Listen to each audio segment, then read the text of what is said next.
Sasa unajua nani? Mwalimu Joy. Mwalimu Joy sasa. Mwalimu Joy wa watoto shamba.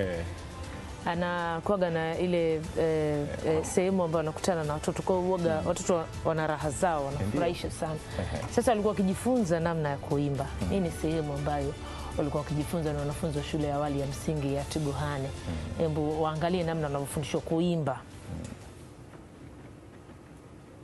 So lifting our shoulder, then tutai hold. Sawa? Nitaangalia nani ataweza ku hold. Ukicheat naona. Na nataka kuona stomach zako. Okay. Open your jaw. Take your speed. Close your mouth. Hold it. Hold it. I'm counting here.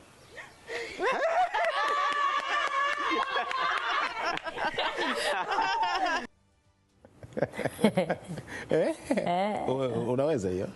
Tutajaribu baadaye. Kwa sasa tukamilishe kwa muhtasari.